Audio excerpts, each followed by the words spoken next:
उसी विषय को कंटिन्यू करते हुए हम आगे बात करते हैं कि कलर्स जो हैं वो नेचुरल कलर्स और सीनरीज और रियल लाइफ में फ्रूट्स हैं, इंसान हैं, सब तरह की जीव और निर्जीव वस्तुओं का ज्ञान जो है उस आर्टिस्ट के मन में भरना शुरू करें, उन चीज़ों की समझ जो है विकसित करना शुरू करें। साथ ही साथ वो प्रैक्टिस अगर करें तो कोशिश करिए कि वो जो अपनी भावनाओं को वो उकेरता है कागज़ पे, उसकी बजाय वो एक प्लेटफॉर्म आप उसको दे सकते हैं। जैसे कि स्कूल की दीवारें हैं, अगर वो पेंट करके उसी पे वो प्रैक्टिस करे, या तो किसी लकड़ी के फट्टे पे वो प्रैक्टिस करे, तो क्या है कि वनों को काट के लकड़ी को कागज़ की शेप में लेने से अच्छा है कि लकड़ी के टुकड़े पे आप उस पेंटिंग की प्रैक्टिस जो है वो कर सकते हैं। और भी कई तरीके जो इनोवेटिव तरीके से बहुत तरह से आप सोच सकते हैं। इसके अलावा एक्टिविटीज़ में हाउस कीपिंग की बच्चों को बहुत अच्छी एक्टिविटीज़ जो हैं उसमें आप पूरे मेंटेन कैसे करना है, क्लास को कैसे मेंटेन करना है, स्कूल को कैसे मेंटेन करना है, वो चीज़ें एक प्रैक्टिकल धरातल पर एकेडमिकली जो पढ़ाई चल रही है वो तो चल ही रही है, उसके अलावा पॉपुलर एक्टिविटीज़ में और जो कल्चरल जो चीज़ें हैं उसमें बच्चों को शुरू से ही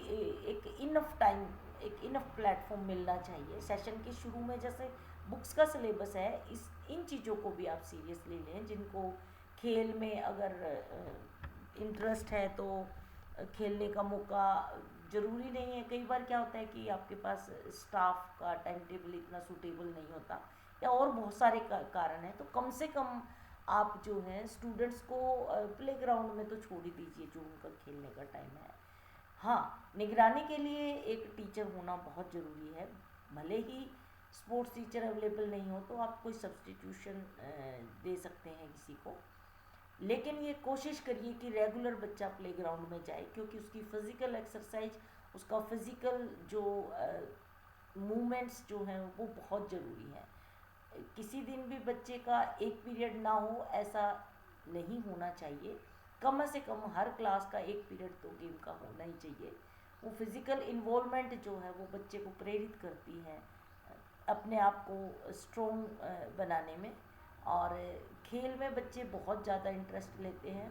एकेडमिकली भी जो है उसकी इम्प्रूवमेंट जो है वो इस बात पे निर्भर करती है कि बच्चे अगर खेल को पसंद करते हैं, वो मौका अगर हम उनको देंगे तो वो उस जगह पे ज़्यादा टिक के एकेडमिकली भी ज़रूर से ज़रूर कोशिश करेंगे। इसके अलावा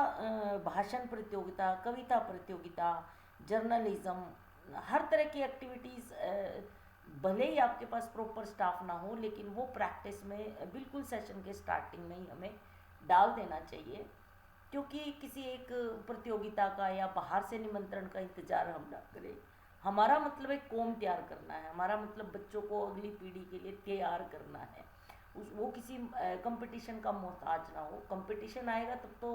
एक क्रीम बच्चे छटके उनकी प्रॉपर ट्रेनिंग होके और वो हमारे स्कूल को रिप्रेजेंट करेंगे, लेकिन जो बच्चे, आम बच्चा जो है वो भी इन चीज़ों को पार्टिसिपेट कर करके सीखे, देखे और इन्जॉय करे। स्कूल की लाइफ सबके लिए ही एक बार होती है, तो हर एक बच्चे का जो अपने आप में एक सफ़र जो है वो यादगार बनाने के लिए बच्चों को नहीं पता उन्हें क्या करना है, शिक्षकों को और अभिभावकों को पता होना चाहिए कि उन्हें क्या करना है, कि बच्चा जब बड़ा हो जाए और वो अपने अतीत की तरफ देखे तो उसे एक शानदार जो मेमोरीज़ उनको याद आए कि हमारे अध्यापक इतने अच्छे थे, हमारे पेरेंट्स इतने अच्छे थे कि उन्होंने हमें फूलने फूलने का पूरा मौका दिया। अपनी तरफ से कोशिश करिए कि बच्चों की गलतियां जो हैं वो उसको इम्प्रूव करने की, या अगर कुछ बच्चा इधर उधर जा रहा है तो उसको सही दिशा में लाने के लिए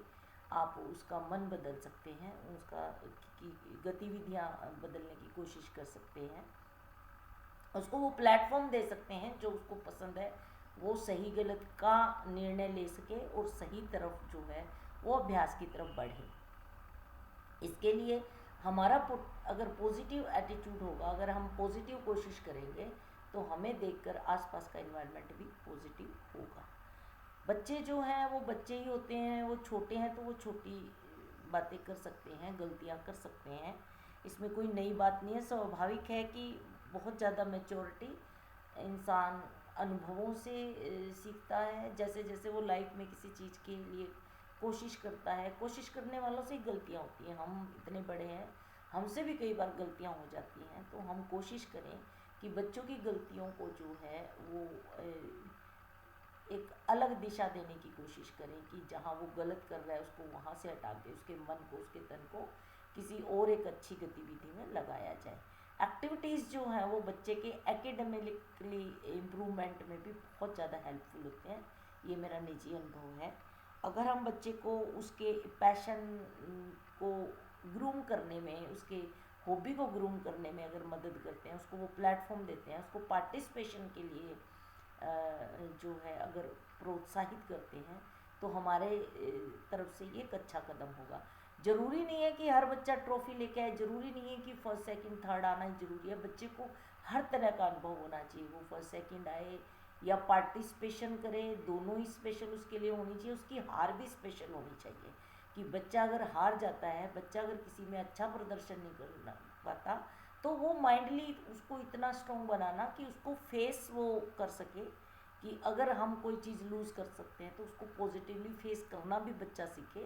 क्योंकि लाइफ की वो उसकी शुरुआत है। जैसे जैसे हम अपने जीवन में आगे बढ़ते हैं, हम कई तरह के फेलियर जो हैं वो फेस करते हैं, तो हमें माइंडली स्ट्रॉन्ग जो बनना होता है, बच्चे को माइंडली स्ट्रॉन्ग बनाना होता है, ताकि फेलियर को भी वो इतना ही अच्छे से एक्सेप्ट करे जितना वो इंजॉय करता है विक्ट्री को। बैलेंस माइंड जो है वो भी वो बच्चे की हमें स्कूल में ही नींव डाल देनी चाहिए। धन्यवाद। किसी और विषय पे किसी और